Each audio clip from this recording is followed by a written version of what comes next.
चूंकि आज एक माँ की बरसी का प्रोग्राम है, बस मैं चाहता हूँ माँ के हवाले से थोड़ी देर आपके सामने गुफ्तगू करूँ। बहुत पहले एक शायर ने कहा था, मेरे ख्याल से मुनव्वर राना उनका नाम है, उन्होंने कहा था कि ए अंधेरे देख ले मुंह तेरा काला हो गया, माँ ने आंखें खोल दी घर में उजाला हो गया। माँ लफ्ज़ इतना मीठा है, इतना मीठा है, अगर ये ज़बान पे आता है खुदा की कसम इसकी मिठास दिल तक महसूस होती है।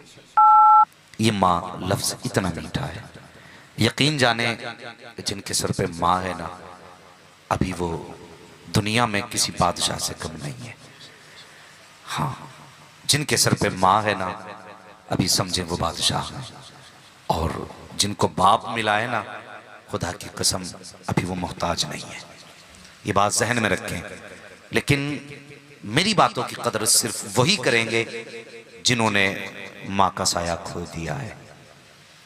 ज़्यादातर हमें वो लोग जिनके सामने माँ चलती फिरती है ना, वो माँ की कदर नहीं करते।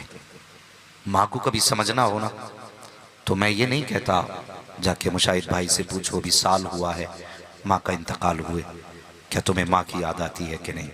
हो सकता है अभी साल भर हुआ है माँ को गए, इनकी आंख में आंसू आ जाएं। जाओ, अगर माँ को समझना है ना, तो किसी 90 साल के बूढ़े के कंधे पे हाथ रखना और उससे कहना, चाचा क्या आज भी माँ की याद आती है। इतना कहने के बाद उसकी आंखों में झांक के देखना, उसकी आंखों की नमी बताएगी आज भी ऐसा लगता है जैसे माँ दरवाजे पे खड़े होकर आवाज दे रही है, यार कमर झुक गई है मगर माँ आज भी याद आती है। बाल सफेद हो गए हैं लेकिन माँ आज भी याद आती है। सोच भी नहीं सकते माँ कितनी अजीम दौलत है। कायनात में अगर सबसे पावरफुल शख्स कोई है तो वो सैयदा आमिना का शहजादा है। अगर सबसे ज्यादा अमीर कोई है तो अब्दुल्ला का लख्ते जिगर है। अगर कोई ऐसा शख्स जिसके कदमों में किसी चीज की कमी नहीं है तो वो हसनैन का नाना है। जिसको खुदा ने सब कुछ दिया है तो वो फातिमा ज़हरा का बाबा है। लेकिन आ तुझे बताऊं, फतह मक्का के बाद कुरान कहता है कि इस्लाम में लोग फौज दर फौज दाखिल होने लगे। अल्लाह अकबर। जब लोगों की फौजें इस्लाम में शामिल हुई, लोग नमाज पढ़ने के लिए मेरे हुजूर के पीछे मस्जिद नबवी में जमा हुए। हुजूर जब तशरीफ लाए, तकरीबन 10,000 का मजमा सहाबा का था। कितना? सारे बोलें कितना? 10,000 का मजमा सहाबाए कराम का। हुजूर तशरीफ लाए, जैसी हुजूर ने मस्जिद में कदम रखा 10,000 लोग खड़े हो गए। 10,000 लोग खड़े हो गए। जब 10,000 खड़े हुए ना, नबुव्वत वाला चेहरा लोगों की तरफ फिर गया। जैसी हुजूर ने 10,000 मजमे को देखा, हुजूर की चीख निकल गई। जैसे हुजूर रोए, सहाबा फरमाते हैं, खुद हजरत अबू हुरैरा फरमाते हैं, हुजूर इस दर्द के साथ रोए ना कि रोने की आवाज हुजूर के मुंह की बजाय सीने से भी आ रही थी। इस दर्द से हुजूर रोए और हुजूर ने नमाज पढ़ाई। उसके बाद जब लोग चले गए, अबू बकर कदमों में बैठे, कहने लगे मेरे आका मेरे माँ बाप कुर्बान हो, आज तो रोने का दिन नहीं था, आज 10,000 का मजमा था आका, आज तो खुशियों का दिन था, मेरे माँ बाप कुर्बान हो जाए, मेरे हुजूर रो क्यों दिए। मेरे हुजूर ने अबू बकर का चेहरा देखा, फरमाने लगे अबू बकर आज मोहम्मद को माँ आमिना की याद ने रुला दिया था।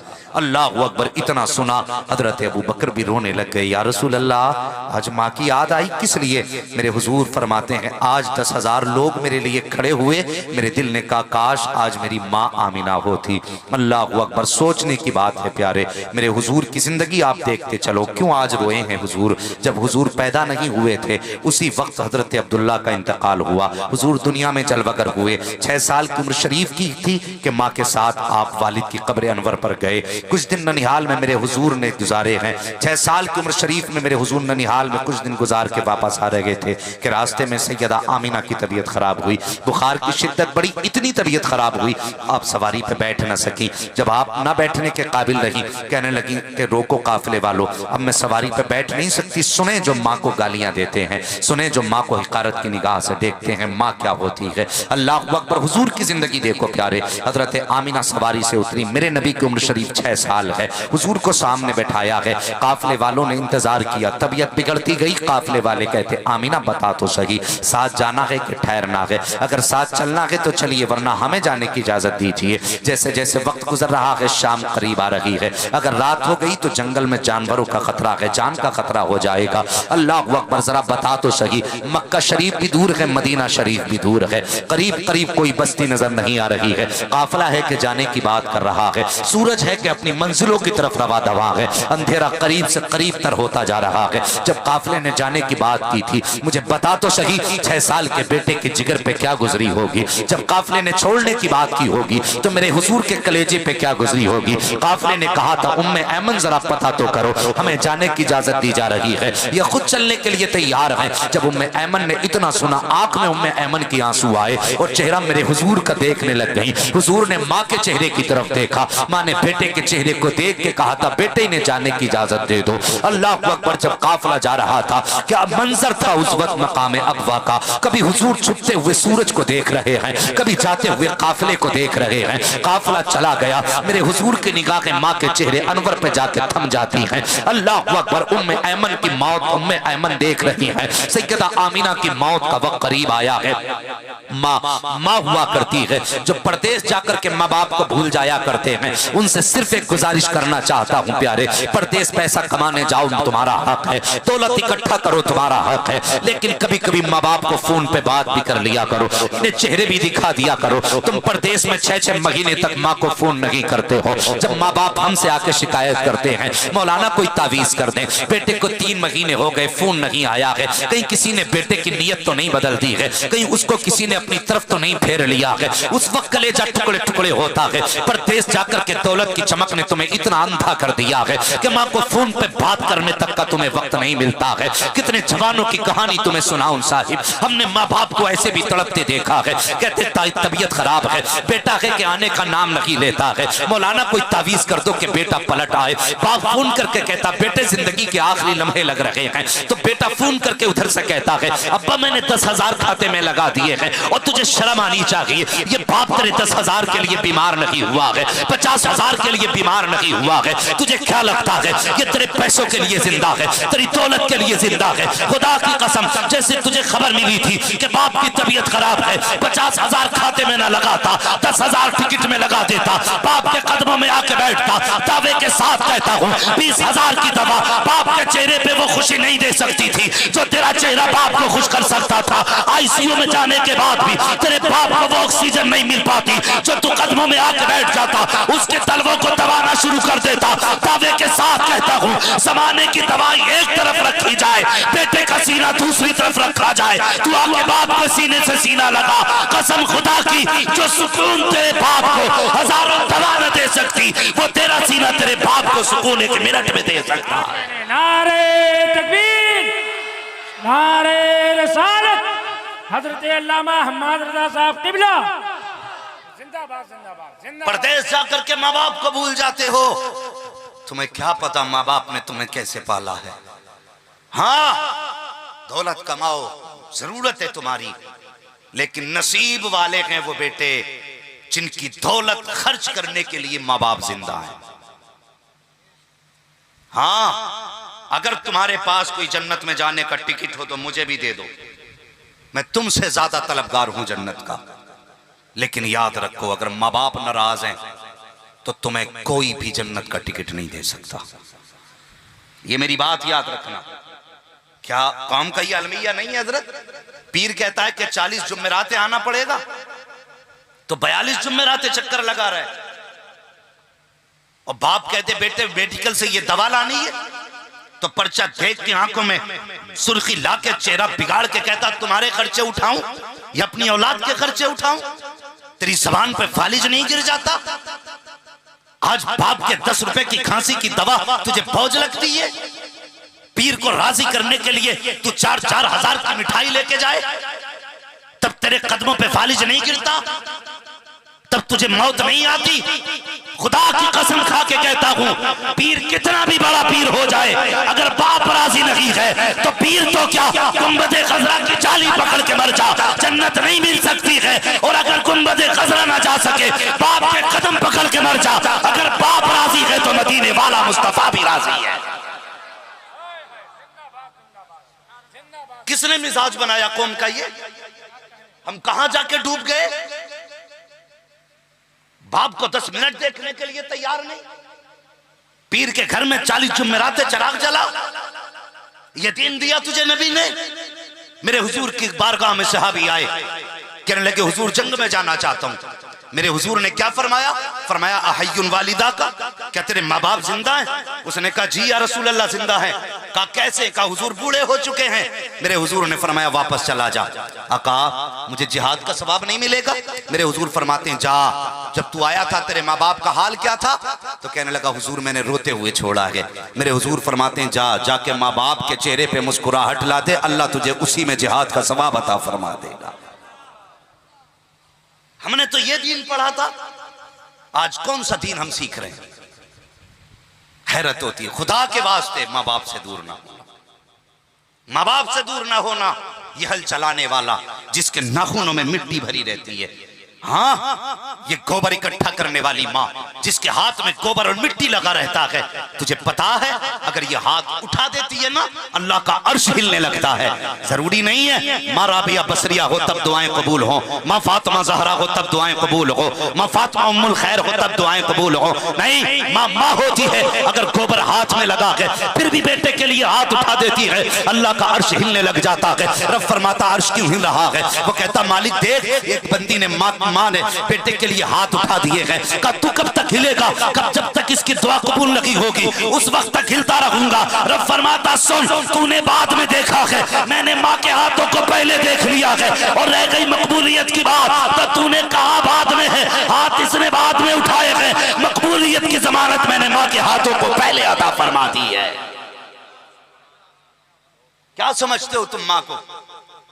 अगर वो 5 वक्ता नमाजी होगी तब दुआएं कबूल होंगी? जानते हो फरमाया गया एक तरफ 70 वली बैठ के बद्दुआ करते हो और दूसरी तरफ तन्हा बैठ के माँ बेटे के लिए दुआ करती हो। फरमाया गया अल्लाह 70 वलियों की टाल देगा लेकिन बेटे के हक में माँ की, बोले माँ की, और जोर से माँ की नहीं टालेगा। क्या ये होता नहीं है? आज कहते हैं माँ के इंतकाल के बाद बंदा कहता है कि जरा माँ की शान में शेर पढ़ दो, और कोई शेर पढ़ा जाए ना तो फिर नोट चलते, फिर नोट चल रहे हैं। क्यों भाई? का मुझे माँ से बड़ा प्यार था। मैं इस बात का मुनकिर नहीं कि नात पढ़ने वालों को पैसे ना दो हुजूर की सुन्नत है, ये अपनी जगह है, लेकिन मैं थोड़ा सा कड़वी सच्चाई कह रहा हूँ। हमने 10-10 हजार खड़े होकर के नात ऐसे लोगों पे पैसे लुटाए जिसने माँ की शान में एक शेर पढ़ दिया, उस पे हमने 10 हजार लुटा दिए। कभी माँ को सामने बैठा के तूने 10 हजार की गड्डी लेके ये कहा माँ मुझे वो दिन याद आ रहे हैं जब तू गीले में लेटती थी मुझे सूखे में लेटाती थी, ये कह के कभी तूने 1000 हवा में उछाले माँ के नाम पे? कभी तूने ये कह के माँ के नाम पे पैसे उछाले माँ मेरी तबीयत खराब होती थी मेरी तो सारी रात तू जाग के गुजारती थी? कभी तुमने ये कह के बाप के ऊपर पैसे लुटाए अब्बा मेरी पढ़ाई की फीस में पैसा कम था तो तुमने ओवर टाइम ड्यूटी करके मदरसे की फीस भरी थी? कभी तुमने बाप पर ये कह के पैसे लुटाए अब्बा आज तक तेरे कपड़े के पैबंद हमें काबिल बनाने की जमानत दे रहे हैं? कभी तुमने बाप के सिले हुए जूतों को देख करके सर पे उठा के रखा?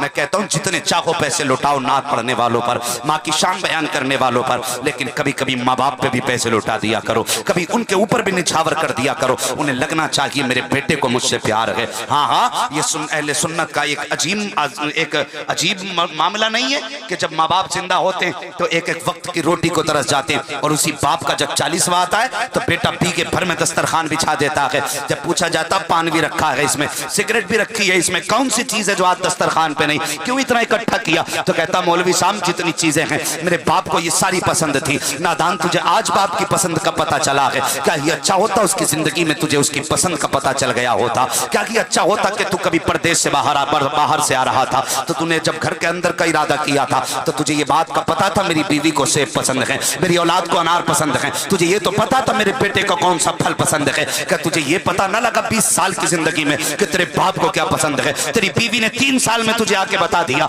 उसे कौन सा फल पसंद है। तूने 30 साल तक ये ना जान पाया कि तेरे बाप की पसंद क्या है। क्या कि अच्छा होता जब तू परदेश से आ रहा था, बीवी के लिए 200 रुपए किलो के सेब लेकर के आ रहा था, बाप के लिए 10 रुपए के केले लेके आ जाता, 20 रुपए का ऐसा फल लेके आ जाता जो बाप को पसंद था। खुदा की कसम बीवी बच्चों के पास बाद में जा मैं रुझाने से नहीं रोकता, वो भी तेरा इंतजार कर रहे हैं, लेकिन पहले माँ बाप के पास जा, उनकी पसंद उनकी गोद में रख दे। सुन, जो तेरी बीवी और बच्चे हैं वो खा के उड़ा के फेंक देंगे, कोई तुझे दुआ देने वाला नहीं है, लेकिन बाप की पसंद 20 रुपए की लेकर के जा, उसकी गोद में जाकर के रख दे। खुदा की कसम बाप इतना खुददार होता है, माँ इतनी खुददार होती है, जब तू उसकी पसंद की चीज उसकी गोद में जाकर के रखेगा, वो मुंह पे बाद में लगाते हैं, हाथ पहले उठा देते हैं, कहते हैं मेरे मालिक, मेरे बेटे ने मेरी पसंद का ख्याल किया है, मेरे बेटे को कभी तंग दस्त न करना। और तुझे क्या लगता है कि तेरी मेहनत से दौलत आती है? खुदा की कसम ना तेरी दौलत मेहनत से पैसा आता है, ना मेरी मेहनत से पैसा आता है। अगर दौलत आती है तो माँ बाप की दुआओं के सदके में आया करती है। तो कभी माँ बाप की भी पसंद देख लिया करो, माँ बाप की इज्जत करो, माँ बाप की कदर करो। अगर ये नहीं तो कुछ नहीं, बस ये नहीं तो कुछ नहीं। और तुमसे गुजारिश करूंगा बापों से, दुख बर्दाश्त कर लेना। मैं जानता हूं कभी कभी औलाद ऐसे ऐसे ताने देती है कि बाप का कलेजा छलनी होता है, जानता हूं मैं बढ़ावा नहीं दे रहा हूं उन लोगों को जो माँ बाप को ताने देते, लेकिन माँ बाप से एक बात कहना चाहता हूं, माँ बाप से एक बात कहना चाहता हूं, खुदारा बर्दाश्त कर लेना, कभी औलाद को बद्दुआ मत दे देना, बद्दुआ मत दे देना, वरना तेरी जबान से निकला हुआ एक एक जुमला पत्थर की लकीर होता है। मुझे नहीं मालूम मेरे बात तुम्हें कोई इतना साफ साफ समझा के जाए, लेकिन मैं आया हूं, मुझे मालूम है एक एक मिनट कीमती है। इतनी रात में तो कोई अपने बाप की भी बैठ के नहीं सुनता है, आप मुझे सुनने के लिए नहीं आए हो, खुदा की कसम मदीने वाले मुस्तफा का फरमान सुनने के लिए आए हो, तो इसे सीने पे लिख कर लेकर के जाना, वरना पछताओगे जिंदगी भर, मरने के बाद भी पछताओगे। एक एक मिनट कीमती है, कभी अपनी औलाद को बद्दुआ मत दे देना। अगर तुमने बद्दुआ दे दी तो फिर याद रखना तुम्हारी जुबान से निकला हुआ जुमला टाला नहीं जाएगा, टाला नहीं जाएगा। बनी इसराइल में जानते हो वो कितना बड़ा इबादत गुजार रियाजत गुजार था एक, हाँ इतना बड़ा इबादत गुजार के दिनों रोज़ा रखता, पूरा दिन सजदा करता, नमाजें पढ़ता, इतना बड़ा इबादत गुजार, और ऐसा कि हाथ उठा दे तो दुआ रद्द नहीं होती थी, लोग बड़ी इज्जत करते थे उसकी। बनी इसराइल में एक दिन अम्मा आ गई दरवाजे पे, ये नमाज में खड़ा था, माँ ने आवाज़ दी बेटे दरवाज़ा खोल, तो इसने सोचा माँ आई है, नफल नमाज तो पढ़ रहा था, माँ ही है, इसने सोचा माँ ही तो है, खड़ी रहने दो, मैं नमाज पूरी कर लूँ फिर माँ से बात करूँगा। लेकिन माँ थी, उसने देखा बेटे ने नियत नहीं तोड़ी और मेरी आवाज़ नहीं सुनी, कहने लगी जा तू अपनी इबादत पे इतना नाज करता है, मैं तुझे बद्दुआ देती हूँ, तू उस वक्त तक नहीं मरेगा जब तक अल्लाह तुझे जलील नहीं कर देगा। एक माँ की बद्दुआ थी, सुनना, माँ की बद्दुआ का उस वक्त तक नहीं मरेगा जब तक अल्लाह तुझे जलील नहीं करेगा। और उसने खुल के कहा, ये खुल के कहा कि जलील भी तुझे ऐसा नहीं, उसने कहा अल्लाह तुझे ऐसा जलील करेगा कि एक फाहिशा के जरिए तुझे अल्लाह जलील करेगा। उसने कह दिया, चली गई, सलाम फेरा उसने, फिर बस क्या था, माई तो थी। अब इत्तेफाक से सुने, एक खातून आई जो फाहिशा थी और आके इससे कहने लगी मेरे साथ गुनाह कर, मैं इशारतन बोल रहा हूँ, मेरे साथ गुनाह कर। इसने कहा नहीं मुझे अल्लाह से डर लगता है। इसने कहा तू नहीं करेगा, कहा नहीं। वो नीचे उतरी, जो नीचे पड़ोसी रहता था ना, हाँ उसकी पड़ोस में जो रहता था, तो उसके पास गई, वो उसने उसके साथ गुनाह किया। कुछ दिन के बाद उस जिना से एक बच्चा पैदा हुआ, उसे लेके वो बादशाह के दरबार में गई।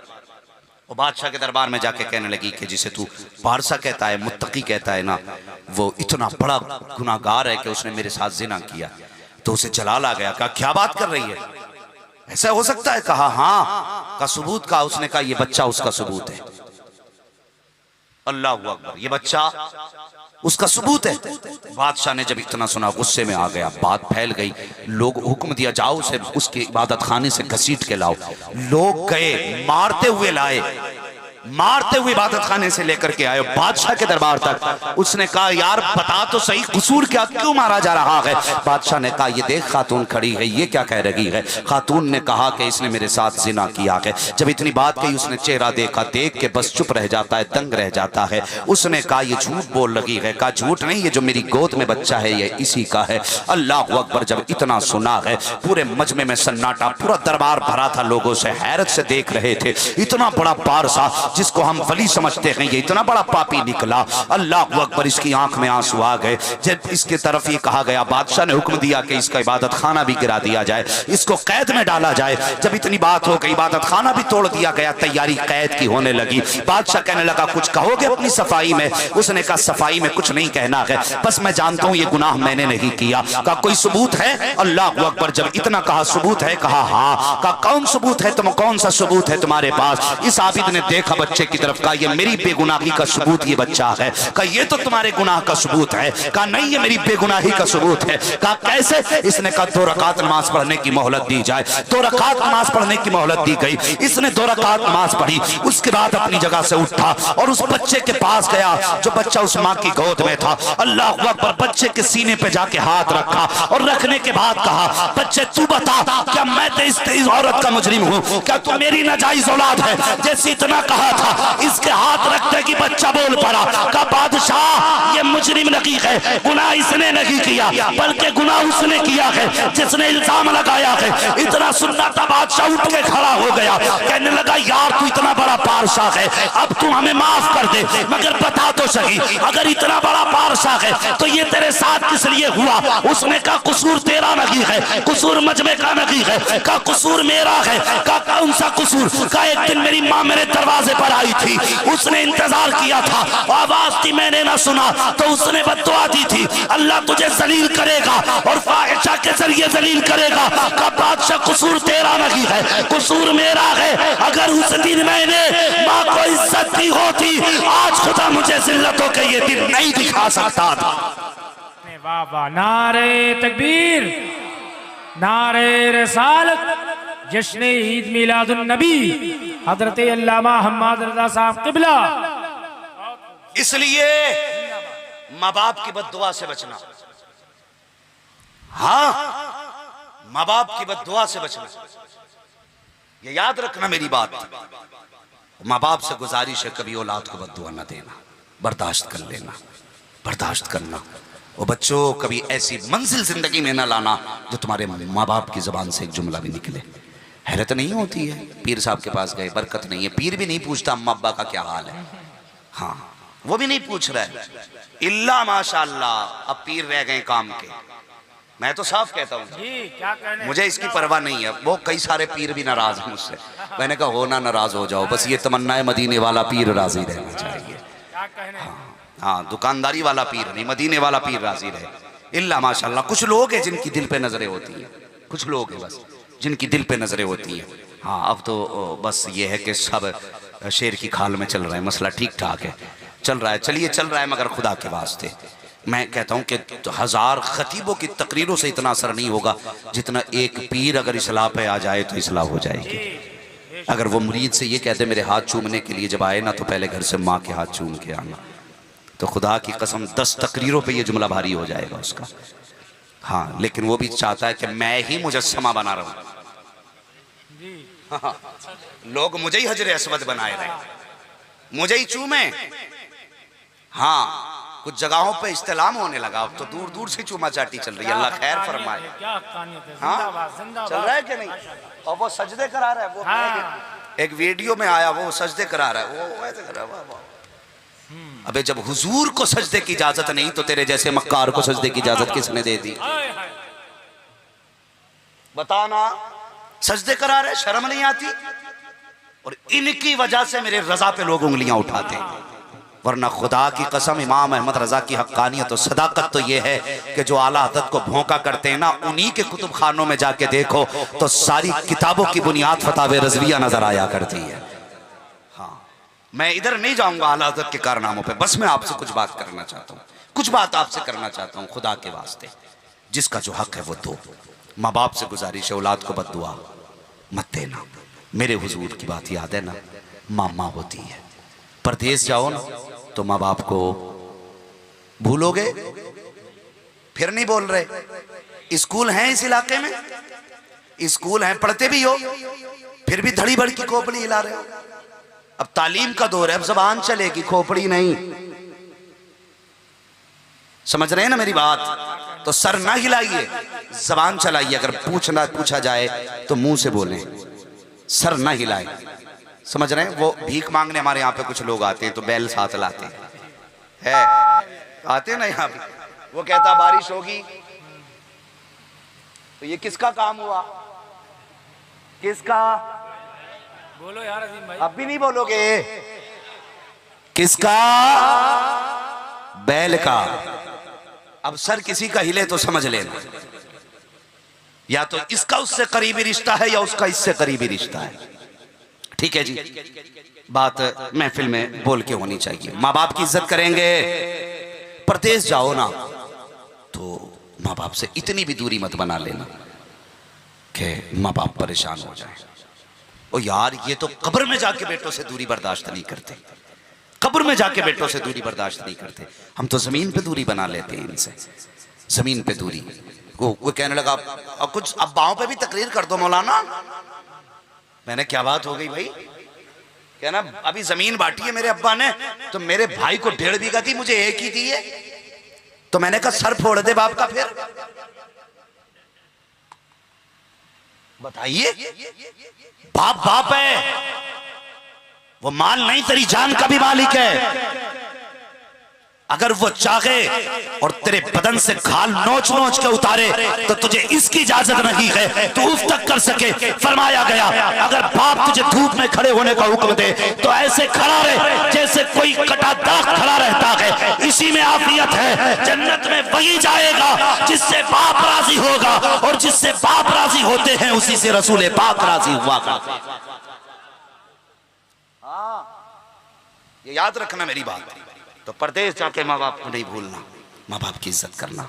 ये चले गए तो बहुत याद आएंगे, बहुत याद आएंगे। मेरे हुजूर मकाम अब्बा में बैठे, माँ का प्यार देखो, अल्लाह अकबर। अनोखा ही प्यार होता है माँ का, निराला प्यार माँ का होता है। हजरत उम्मे ऐमन को आवाज दी सैयदा आमिना ने। उम्मे ऐमन जरा करीब आए, सुने बात, सुनने ना। नींद तो नहीं लगी अभी? अगर नींद नहीं लगी तो बोलें जरा या रसूल अल्लाह।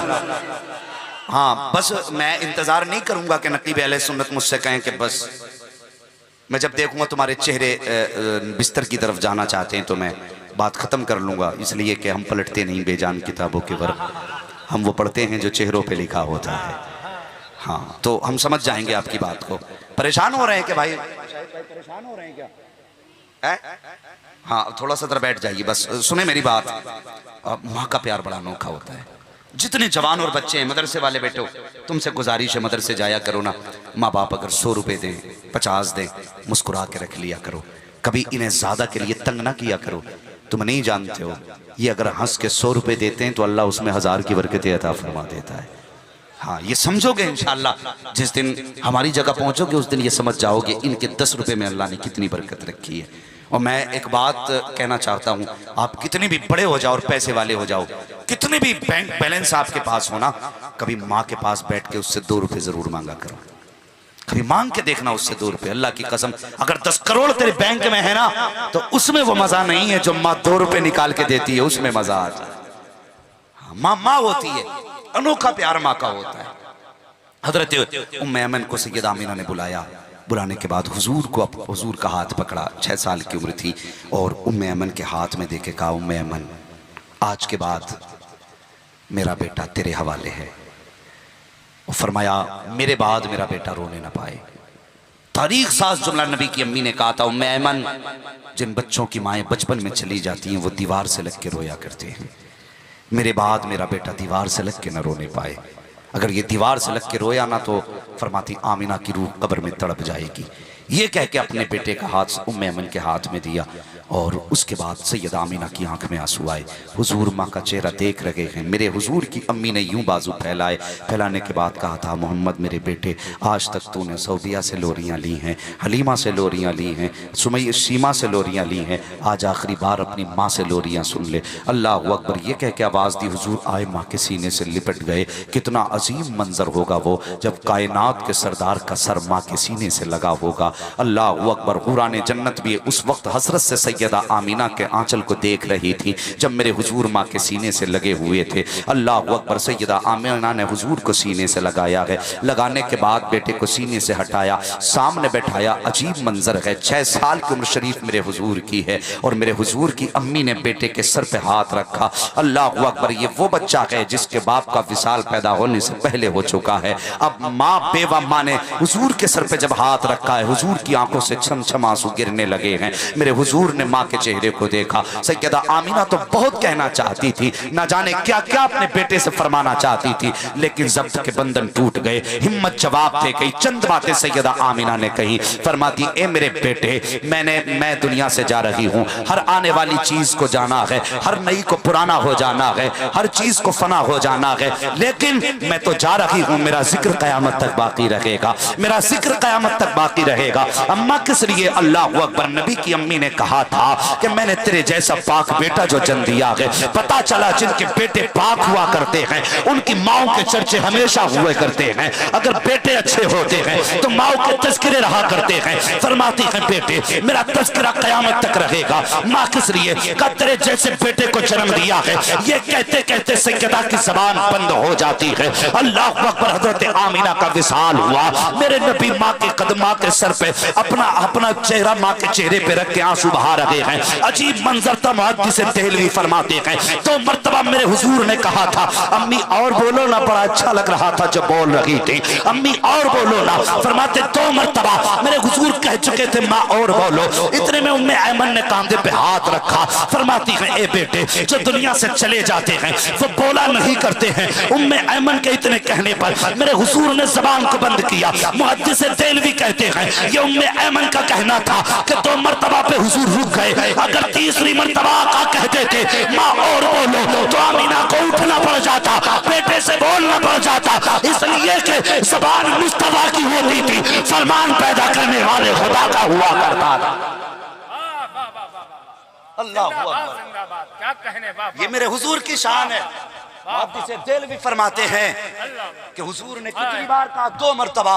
अगर तीसरी मर्तबा हुजूर कहते थे तो हजरत आमिना को उठना पड़ जाता। मगर बात कुछ और है।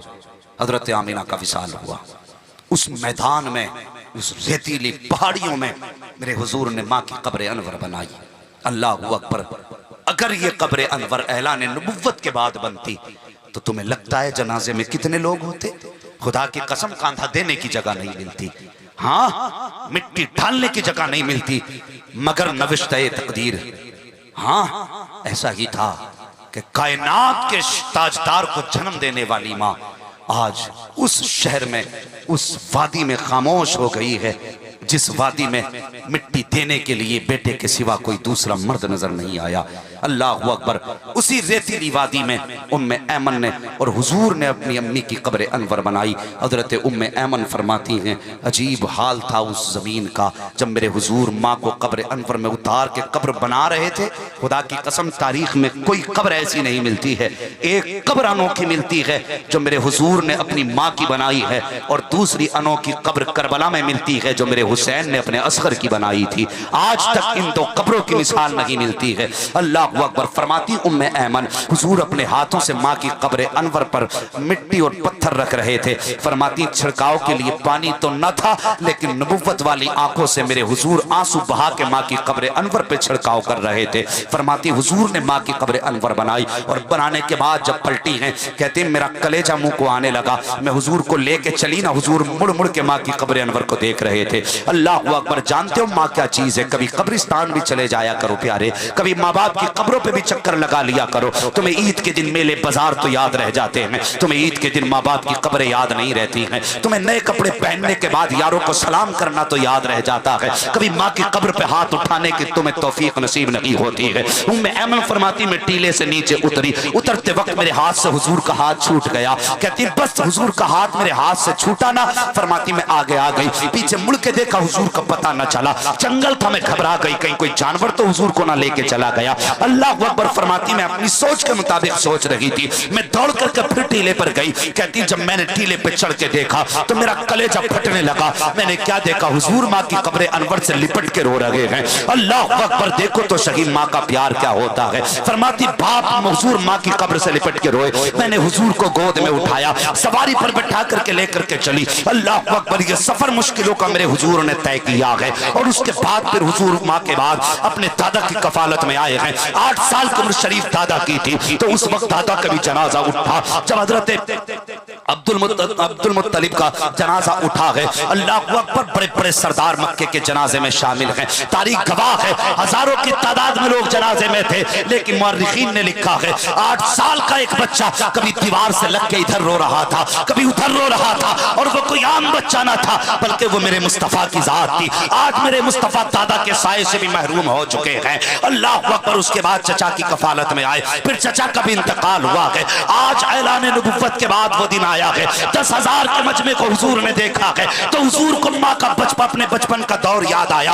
आका फरमाते अबू बकर आज मुझे माँ की याद आ गई है। अल्लाह अकबर। अबू बकर कहते हैं या रसूल अल्लाह कैसे याद आई है? आका फरमाते हैं ए अबू बकर मेरा जी चाहता है काश आज मेरी माँ आमिना जिंदा होती और इसी हुजरे आयशा के अंदर होती, मैं इस मस्जिद नबी के मुसल्ले पे होता, नमाज पढ़ाता होता, मेरी माँ को कोई काम आ जाता और वो आवाज दे के कहती ए बेटा मोहम्मद मेरी बात सुन जा। अल्लाह अकबर। आका फरमाते हैं अबू बकर मेरा जी चाहता है मेरी माँ बेटा कह के आवाज देती तो मैं नमाज तोड़ देता, मुसल्ला छोड़ देता, माँ की खिदमत में चला जाता। या रसूल अल्लाह बंदगी तोड़ने के बाद बंदी की खिदमत में जाते। आका फरमाते हाँ हाँ आका किस लिए? आका फरमाते हैं अगर माँ राजी होती है तभी पैदा करने वाला खुदा राजी हुआ करता। वाह वाह वाह वाह। नारे तकबीर, नारे रिसालत, हजरत अल्लामा हम्माद रजा साहब किबला जिंदाबाद जिंदाबाद जिंदाबाद जिंदाबाद। माशाअल्लाह। हाँ भाई, सुभान अल्लाह सुभान माँ की इज्जत करो, सुभान अल्लाह। माँ की कदर करो। तुम नहीं जानते माँ क्या होती है। हाँ खुदा की कसम मेरे हुजूर मुझे बताओ कोई कमी थी हुजूर की बारगाह में? बोले 2000 से ज्यादा लक़ब खुदा ने महबूब को दिए। कितने? 2000 से ज्यादा, किसी चीज की कमी नहीं। लेकिन आज रोए तो लफ्ज़ बेटे को याद करके रो दिए। आज हम में से कोई हुजूर को बेटा कह दे पूछो ईमान से खारिज हो जाएगा। हाँ मगर मेरे हुजूर क्या कहते हैं? काश आज मेरी माँ होती मुझे बेटा कह के आवाज दे देती। अल्लाह अकबर। आज माँ है, ये बेटा कहती है ना तब भी हम उसे आंखें निकाल के देखते हैं। नौजवान जब रात को 1-1 बजे घर में आते तो बाप कहता बेटे इतनी रात को मत आया कर, तो बजाय इसके कि खुश हूं हम उल्टा जवाब देते हैं। नौजवान कहते हैं तुम कौन होते हो, तुम्हें क्या पता है? बाप कहता बेटे खतरा है, माहौल अच्छा नहीं। तो कहते हैं हम कोई अंधे थोड़े ही है, नादान तू नहीं जानता है, ये डांट नहीं खुदा की रहमत है। आज तुझे बोझ लगती है ये आवाज? अगर इसका जनाजा उठ गया ना और फिर तू रात को 3 बजे आएगा, कोई तुझे टोकने वाला नहीं होगा ना, तो उस वक्त तेरे कान ढूंढेंगे वो आवाज कहाँ है जो रातों को डांटा करती थी। आंखें उस दिन तलाश करेंगी उसको, वो चारपाई कहाँ है जिस पे लेटने वाला मुझसे पूछता था इतनी रात को कहाँ है। उस दिन तू तरस जाएगा किसी ऐसे शख्स को जो तुझ पे अपना हक जताए। आज ये जिंदा है तो इज्जत कर लो, इनकी कदर कर लो। खुदा की कसम अगर ये बाप सफेद कपड़े पहन के घर से निकल गया ना तो तुझे इसकी चारपाई तो दिखाई देगी लेकिन इस पे लेटने वाला दिखाई नहीं देगा। बहुत ढूंढेगा तो किनारे से लगी एक लाठी तो दिखाई देगी लेकिन उसे पकड़ के चलने वाला तुझे भाग दिखाई नहीं देगा। इसलिए बाप है तो इज्जत कर लो, इज्जत कर लो, बाप है तो कदर कर लो। मेरे हुजूर फरमाते हैं सहाबा आज भी मुझे माँ की एक बात बहुत रुलाया करती है। आज भी एक बात सहाबा कहते आका कौन सी? फरमाते हैं मैं बचपन में ना छोटा था ना तो 4 साल तक तो हजरत हलीमा सादिया के पास रहा। मैं छोटा था, माँ के पास आया ना तो अक्सर ऐसा होता था, मेरी माँ ना यूं बाजू फैलाती थी और मेरा सर अपने बाजू पे रखती थी। सुने, ये माँ की अदाएं होती हैं, बच्चों को अपने बाजू पे लेटाना। और मेरे हुजूर देखो किस चीज़ को याद करके रोया करते थे। कहते मेरी माँ ना मुझे बाजू पे सर रख के लेटाती थी और उसके बाद अपने चेहरे पे दुपट्टा डालती थी। वो कहते मुझसे छुप के रोना शुरू कर देती थी। हुजूर फरमाते लेकिन मैं सुनता था। मेरी माँ कहती थी, अल्लाह मेरा बेटा तो दुनिया में आने से पहले यतीम हो गया, ए अल्लाह अगर मेरा इंतकाल हो गया तो मेरे बेटे का क्या बनेगा। हुजूर ये कह के रोने लग जाते थे, यार ये माँ है, ये माँ है।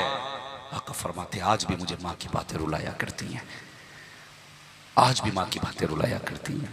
खुदा के वास्ते माँ की इज्जत कर लो, कदर कर लो। ये आज माँ बेटा कहती है ना तो कदर नहीं है। कल तुम किसी को 1000 दे के भी बेटा कहलवाओगे ना तो पैसे लेके भी कोई बेटा कहने तैयार नहीं होगा।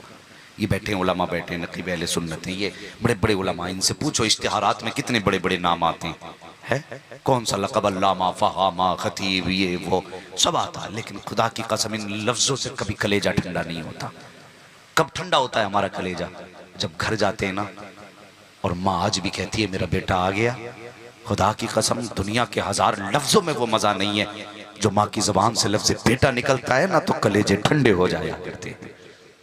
आज माँ है, बाप है, बेटा कहने वाले हैं, नसीब वाले हो यार अगर माँ बाप हैं, वरना कल चले गए ना तो फिर बहुत याद आएंगे, मगर ये दोबारा नहीं आएंगे, दोबारा नहीं आएंगे। तुम्हारे पास दौलत तो होगी लेकिन खर्च करने वाले माँ बाप नहीं होंगे ना तो ये दौलत तुम्हें काटने दौड़ेगी, काटने दौड़ेगी। सोच भी नहीं सकते माँ क्या होती है। इसलिए फरमाया गया वक़ज़ा रब्बुका अल्ला तअबुदू इल्ला इय्याह, ओ लोगों तुम्हारे रब ने फैसला फरमा दिया कि तुम्हें इबादत सिर्फ अल्लाह ही की करनी है और इबादत के बाद वबिल वालिदैन इहसाना, उसके बाद तुम्हें माँ बाप के साथ एहसान करना है, उसने सलूक करना है। हाँ गोया मसीयत ये है अगर तुम पूरी रात खड़े होकर के नमाजों में भी गुजार दो ना, पूरी रात खड़े होकर नमाजों में गुजार दो और सुबह को तुम आंखें निकाल के माँ बाप को देख लो, अल्लाह पूरी इबादत मुंह पे मार देगा, पूरी इबादत मुंह पे मार देगा। और फरमाया गया इशा की नमाज पढ़ के मुसल्ले से उठ के सो जा, सुबह उठ के मुस्कुरा के माँ का चेहरा देख के नमाज पढ़ ले, अल्लाह पूरी रात तुझे इबादत करने का सवाब अता फरमा देगा। हाँ आज भाई मुशाहिद हुसैन की अम्मी दुनिया से गई हैं, मेरी तो दुआ है अल्लाह हुजूर की अम्मा के सदक़े में मुशाहिद भाई की अम्मी की कब्र अनवर पर रहमत नाजिल फरमाए और इन तीनों भाइयों को अल्लाह ताला माँ बाप की दुआओं से शादमान फरमाए। हाँ तुमसे एक आखिरी बात कह के बात खत्म कर लूँ, इजाज़त है? कह लूँ एक बात और? तैयार हैं? बहुत पीछे से एक हाथ उठाए, आप लोग भी तैयार हैं? अगर तैयार हैं तो कह दें ज़रा या रसूल अल्लाह। अल्लाह सलामत रखे, आपकी समाअतें बड़ी अच्छी रही और आपने बड़ी संजीदगी और बड़े प्यार से सुना। अल्लाह की बारगाह में दुआ करता हूँ अल्लाह इनमें से जिनके माँ बाप सलामत हैं उन्हें लंबी ज़िंदगी अता फरमा और जिनके दुनिया से साथ ईमान के चले गए हैं अल्लाह उन्हें जन्नत अता फरमा। तो इंशाअल्लाह करेंगे ना माँ बाप की इज्जत? बोलो इंशाअल्लाह माँ की कदर करेंगे। अब मैं गुजारिश करूँगा उन लोगों से जिनके माँ बाप चले गए हैं, अपने पीछे बेटे या बेटी छोड़ के गए हैं, समझ गए मेरी बात? हर उस शख्स से जिसके माँ बाप चले गए हैं या भी हैं, बच्चे छोड़ के जाए या जा चुके हैं, एक गुजारिश भाइयों से गुजारिश है कि माँ के बाद अपनी बीवियों से कह देना कि बहनों को कभी माँ की कमी महसूस ना होने दें। ये बात बता रहा हूं और मेरी बातें सिर्फ तकरीर मत समझना, मेरी बातें तुम्हारी जिंदगी का हर्फ आखिर होती है। बहुत जरूरी बातें बता रहा हूं जो तुम्हारी जिंदगी भी बेहतर करेंगे और आखिरत भी बेहतर करेंगे। बीवियों से कह देना कि मेरी बहन महीने में आए, 2 महीने में, 6 महीने में आए, कभी चेहरा बिगाड़ के मत देखना। जब मेरी बहन आती थी तो मेरी माँ दरवाजे तक जाती थी और आज के बाद मेरी बहन आए ना तो तू उससे पहले दरवाजे पे चली जाना, इसलिए कि तेरे चेहरे पे जब मुस्कुराहट देखेगी तो मेरी बहन को तेरे चेहरे में मेरी माँ का चेहरा नजर आ जाएगा। अगर तूने चेहरा बिगाड़ के देख लिया तो उसी दिन मेरी बहन को माँ की कमी महसूस हो जाएगी। मैं ये कहता हूं कि कोई भी खातून माँ की कमी तो पूरी नहीं कर सकती, अलबत्ता इतना जरूर है कुछ कमी दूर कर सकती है। अगर तुम्हारे दरवाजे पर बहन आए तो बीवियों से कह दो चेहरा बिगाड़ के न देख, ये भी उसी माँ की जाई है जिस माँ का मैं जाया हूं। ये मेरे दरवाजे पे दौलत लूटने नहीं आई, लुक्मे तोड़ने नहीं आई, ये सिर्फ इस हवेली में आई इसलिए आई है कि इस हवेली से इसके माँ बाप की यादें जुड़ी है। हाँ, और भाइयों से गुजारिश करूंगा, अगर बहन दरवाजे पे आए और बाप अगर नहीं है तो कभी जिंदगी में बहन को बाप की कमी महसूस मत होने देना। तुमने आज तक ये सुना है ना कि जिसने 3 बेटियों को पाल पोस के बड़ा किया वो जन्नती है, सुना है ना ये बात? फिर आप नहीं बोले, मैं फिर कह दूं, सुना है ना? अल्लाह सलामत रखे जो बोल गए, अल्लाह आज की रात के सदक़े में उन्हें इसी साल मुस्तफ़ा का मदीना दिखा दे। हाँ माशाअल्लाह, अल्लाह सलामत रखे, बड़े समझदार लोग हैं। दुआ के बाद जोर से आमीन कह दी। हाँ माशाअल्लाह, कोई बात नहीं, हुजूर दिलों के हाल जानते हैं। और मौलवी की नजर से तो बच सकते हो, आमीना के लाल की नजर से नहीं बच सकते हो। कौन कहां से आया है हुजूर जानते हैं, किसे कहां जाना है हुजूर जानते हैं, कितनी मोहब्बत लेके कौन बैठा है हुजूर जानते हैं, जो हो चुका है जो होगा हुजूर जानते हैं। हाँ तो बस सुने मेरी बात, बहुत गौर से मेरी बात सुनना। माँ बाप के बाद अगर बहनें दरवाजे पे आए, भाइयों से गुजारिश है कभी बाप की कमी महसूस मत होने देना। अक्सर होता क्या है, माँ का जनाजा उठ जाता है ना तो बहनें अकेली हो जाती हैं, इसलिए कि माँ बेटियों के लिए सिर्फ बेटी नहीं बल्कि राजदार भी होती है, सहेली भी होती है, उसकी जिंदगी का एक अहम किरदार उसकी माँ होती है। अगर मैं कहूं तो बेटी के लिए उसका कोच एक माँ होती है, अगर माँ चली जाए तो बेटी अकेली हो जाती है, फिर वो राज किसी से नहीं कह सकती। खुदा के वास्ते माँ के इंतकाल के बाद अपनी बीवियों से कहना, अपनी बीवियों से कहना बहन आए तो चेहरा बिगाड़ के ना मिले, इसलिए कि जहां 3 बेटियों को इज्जत से रुखसत करने वाला जन्नती है, वहां बहनों को खुश रखने वाला भी जन्नती है, बेटियों को खुश रखने वाला भी जन्नती है। हाँ कोशिश करेंगे इंशाअल्लाह। हाँ अपनी बीवियों से कह देना मेरी बहन को तकलीफ ना दे, और आपकी भी जिम्मेदारी है। बड़ी ऐसे फ़ोन हजरत मेरे पास आते हैं, मुझे ऐसा लगता है अल्लाह का शुक्र है उसने मुझे इस लायक बनाया है कि लोग अपने दर्द मुझे बताते हैं। मेरे हुजूर ने तो ये फरमाया, अल्लाह ने वादा किया है जो किसी का दुख सुन के उसको खुशी दे देगा अल्लाह उसे बेहिसाब जन्नत अता फरमा देगा। हाँ तो वक्त कितना भी लगे मैं सुनता हूँ, लेकिन लोग पूछते हैं फ़ोन करके आप तकरीर कहाँ से करते हो, तो मुझे हैरत होती है कि तकरीर किताबों से नहीं, तकरीर यहाँ से की जाती है। मैं अक्सर कहता हूँ मेरी तकरीर तबे यार को बेचैन करती है, सबब क्या है वही कहता हूँ जो दिल पर गुजरती है।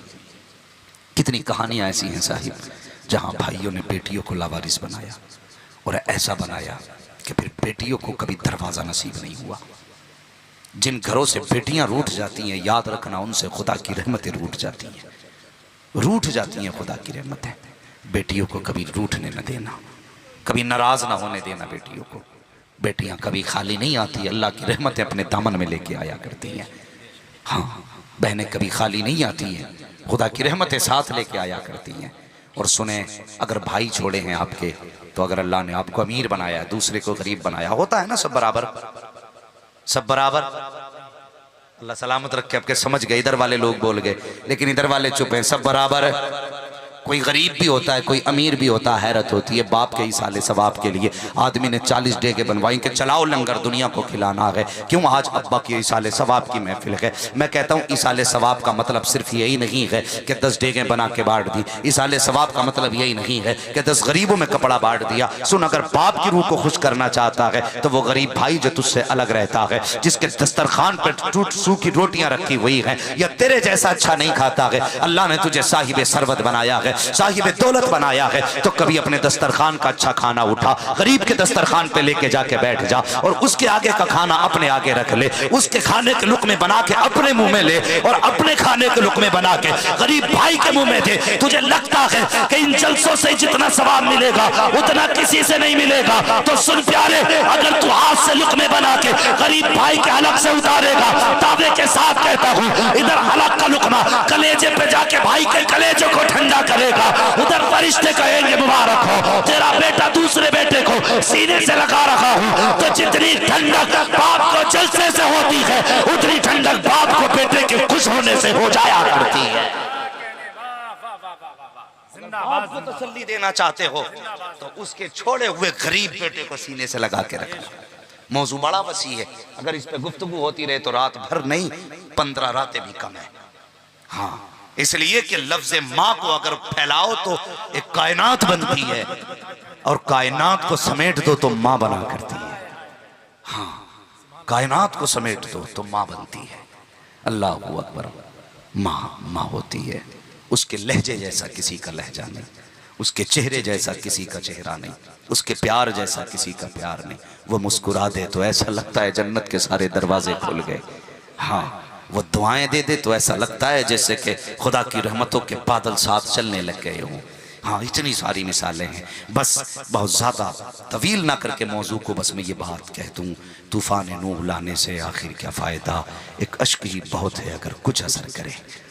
हाँ, अब मुझे बताओ, माँ की इज्जत करोगे? बोलो इंशाअल्लाह। बाप की इज्जत करेंगे? और जोर से इंशाअल्लाह। जितने जलसों में पैसे लुटाते हैं, इंशाअल्लाह उस पैसे के हम अपने अब्बा को अच्छे जूते पहनाएंगे। हाँ, कभी उसके पैरों के जूतों के पैबंद देखो, और कभी अपने कपड़ों की चमक देखो। लेके जा यार बाजार में, खुदा की कसम लेके जा बाजार में, लेके जा और खुद बैठ नीचे, जूता अपने हाथ से बाप के पैर में पहना। फिर देख के अब्बा अच्छा नहीं लग रहा, दूसरा ला, तीसरा ला, कभी 10 जोड़े बदल दे। अल्लाह की कसम 10 जोड़े बदलेगा ना, बाप कुछ याद करके रोने लग जाएगा। उसे याद आ जाएगी बचपन में मैं ही से बाजार लेके गया था, मैंने 10 जोड़े बदल दिए थे। आज मेरे बेटे ने मेरी खूबसूरती के लिए 11 जोड़े बदल डाले। अल्लाह की कसम जूते पहनाने में इतनी तुझे रहमतें नहीं मिलेंगी जितना बाप मुस्कुरा देगा तो अल्लाह की रहमतें बरसने लग जाएंगी। हाँ, करेंगे ना इंशाअल्लाह। और कभी बाप को बीवी को लेके तुम घुमाने लेके जाते हो, आज फला पार्क चलना, आज फला शोरूम में चलना। कभी माँ को बैठाना, कभी बाप को गाड़ी में आगे बैठा, वो जो तुझे जिंदगी भर साइकिल पे ढोता रहा, आज कभी उसे एयर कंडीशन गाड़ी में बैठा और लेके जा, कभी महंगे शोरूम में और जाके उसकी पसंद के कपड़े निकलवा। खुदा की कसम इधर बाप मुस्कुराएगा, गुंबद खजरा में मुस्तफा मुस्कुराने लग जाएंगे। करेंगे इंशाअल्लाह। माँ को भी लेके जाएंगे इंशाअल्लाह। बस जो हुए अगलात उनको माफ फरमाए रब्बे कायनात। जिंदगी ने दिया साथ, फिर होगी मुलाकात। चमन रहा फूल खिलेंगे, जिंदगी रही फिर मिलेंगे। मुसाफिर हैं हम भी, मुसाफिर हो तुम भी, किसी मोड़ पर फिर मुलाकात होगी। फकीरान आए सदा कर चले, सदा खुश रहो, ये दुआ कर चले। सारे लोग कलमा शरीफ पढ़ लीजिए, ला इलाहा इल्लल्लाहु मुहम्मदुर रसूलुल्लाह, अस्तगफिरुल्लाह रब्बी मिन कुल्लि ज़ंबिन व अतूबु इलैह। अस्सलामु अलैकुम व रहमतुल्लाहि व बरकातहू।